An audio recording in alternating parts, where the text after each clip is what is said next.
Hello అండి.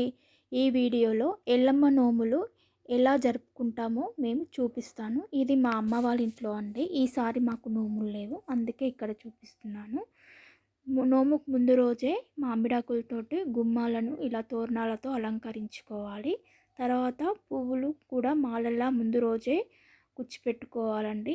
గుమ్మాలకు అలంకరించుకోవడానికి, అలాగే దేవుడి దగ్గర పూజకు సంబంధించి కావాల్సిన మాలలు ఎన్నైతే అవసరమవుతాయో అన్నీ మనం ముందు రోజే ప్రిపేర్ చేసి పెట్టుకోవాలి. అలాగే నోము దగ్గరికి తొట్టెల కోసం 9 దండలు ముఖ్యంగా అవసరమవుతాయి. స్పెషల్ అండి ఇది. ఈ 9 దండలు కూడా ముందు రోజే ప్రిపేర్ చేసుకుంటారు. ఇలా ఈ విధంగా కుచ్చిపెట్టుకుంటారు. ఇది నేను ఇంకా మళ్ళీ ముందు చూపిస్తాను. అలాగే ముందు రోజే బూరెలు కూడా ప్రిపేర్ చేసుకోవాలి. ఇవి దేవుడి దగ్గర ఎక్కవండి. ఎందుకంటే ఆ ముందు రోజు ప్రిపేర్ చేసుకున్నవి ఆ రోజు నైట్ నిద్ర చేసినట్టు అవుతాయని తెల్లారి ఫ్రెష్గా నోము రోజే ప్రిపేర్ చేసుకుంటారు బూరెలు. ఇవి మాత్రం మనం పూజ కోసం పిలుచుకున్నటువంటి బంధుమిత్రులకి వాళ్ళ భోజనాలలో వడ్డియడం కోసం, అలాగే వారు వెళ్ళేటప్పుడు ప్రసాదంలో పెట్టడం కోసం మాత్రం మనం ముందు రోజే ప్రిపేర్ చేసుకోవాలి.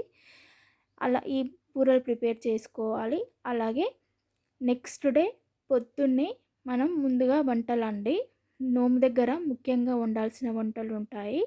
అలా ముఖ్యమైనవి పెసరపప్పుతో చేసే చామకూర వేసి చామకూర పప్పు చేస్తారు. అలాగే బెల్లం వేసి పరమాన్నం కూడా చేస్తారు. అలాగే నోము చారని చింతపండు రసంతో కాకరకాయలు వేసి చింత నోము చారు కూడా చేస్తారు. అలాగే గోకరకాయ కూడా ప్రిపేర్ చేస్తారండి. ఈ బూరెలే 21 బూరకు తక్కువ కాకుండా ఆ రోజు ఫ్రెష్గా అమ్మవారికి దగ్గర ఎక్కేయడం కోసం చేసేటువంటి ఖచ్చితంగా 21 బూరెలు కంపల్సరీ ఉండాలండి. తక్కువ కంటే ఎక్కువే చేసుకోవాలి, కానీ తక్కువ మాత్రం చేసుకోవద్దు. ఇలా చేసుకున్న తర్వాత మనం వండిన వంటల గిన్నెలకు ఇలా పసుపు కుంకుమ బొట్లతో ఇలా అలంకరించుకొని కంకణాలు కట్టుకొని, తమలపాకు కంకణాలు అలాగే పూలు కూడా ఇలా కట్టుకొని పెట్టుకోవాలి, సిద్ధం చేసి పెట్టుకోవాలి. తర్వాత ఇవి ఈత కొమ్మలండి.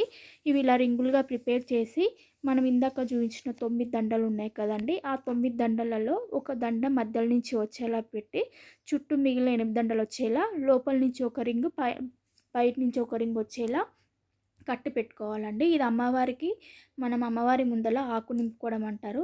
ఆ ఆకు పైన వచ్చేలా కడతారు. దాన్ని కూడా మీకు చూపిస్తానండి.